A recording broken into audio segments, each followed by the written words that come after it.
La iglesia local tiene dos ordenanzas, el bautismo y la cena del Señor, en obediencia a Cristo, que dio en Mateo capítulo 28, versículo 19 y 20. Por tanto, id y hacer discípulos a todas las naciones, bautizándolos en el nombre del Padre, y del Hijo, y del Espíritu Santo. El creyente, cuando es bautizado, se identifica con Cristo en su muerte, sepultura y resurrección. Para el creyente esto representa muerte al pecado, sepultura, separación de la carnalidad mundana, y resurrección, nueva vida en Cristo Jesús. Gálatas capítulo 2 versículo 20 y Romanos 6, 5 y 6. El creyente, cuando es bautizado, se identifica con la iglesia en doctrina, en trabajos y ministerios. Por fe fuimos bautizados en la familia de Dios, depositando toda nuestra fe y nuestra confianza en Jesucristo como nuestro único y suficiente Salvador. Hechos capítulo 2 versículo 38. Arrepentíos y bautícese cada uno de vosotros en el nombre de Jesucristo para perdón de los pecados, y recibiréis el don del Espíritu Santo. De ninguna manera está hablando aquí de bautismo en agua, sino de bautismo en Cristo Jesús, para que seamos de su propiedad. El apóstol Pedro predicó este bautismo en Hechos capítulo 3 versículo 19, que dice: así que arrepentíos y convertíos, para que sean borrados vuestros pecados, para que vengan de la presencia del Señor tiempos de refrigerio.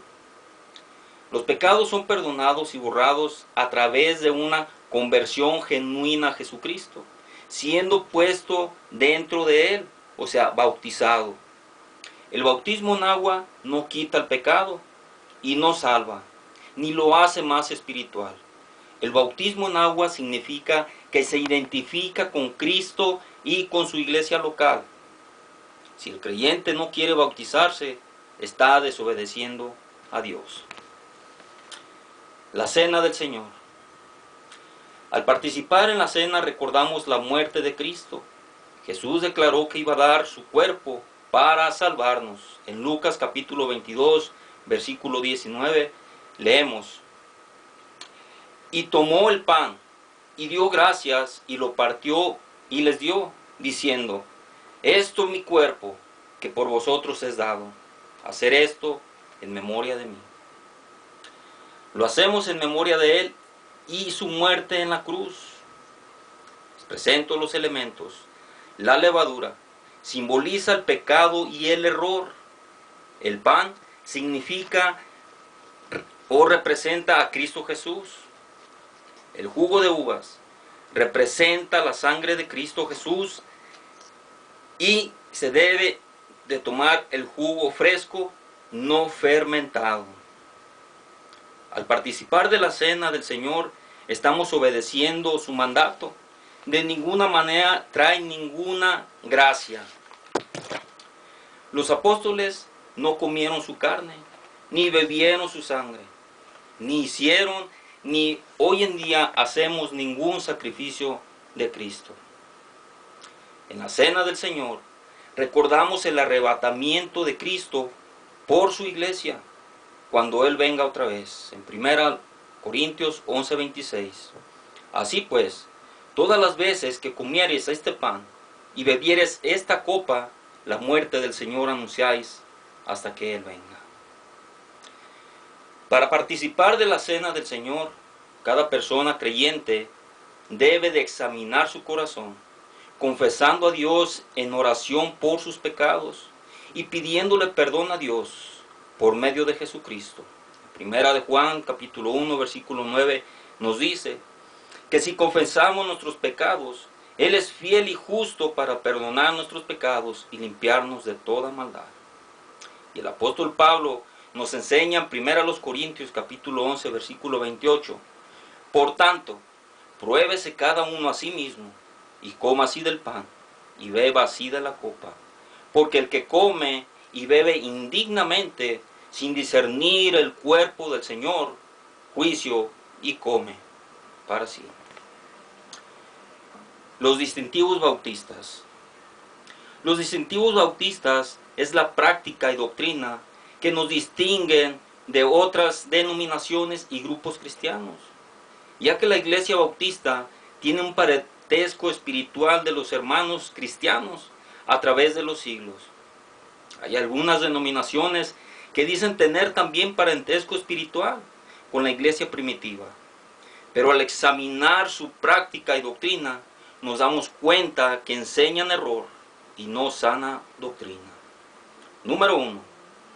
La palabra de Dios es la única regla o autoridad final de la fe y práctica.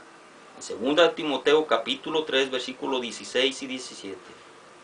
Toda la escritura es inspirada por Dios y útil para enseñar, para redarguir, para corregir, para instruir en justicia, a fin de que el hombre de Dios sea perfecto. Esto quiere decir maduro, enteramente preparado para toda buena obra. Número 2. La libertad del alma o conciencia, en Hechos capítulo 10, versículo 34, y en Romanos capítulo 10, versículo 9 al 13. Número 3. La salvación por gracia y fe en Cristo, en Hechos capítulo 4, versículo 12.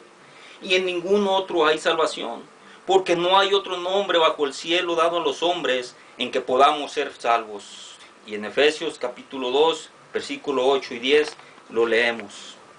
Número 4. El sacerdocio del creyente.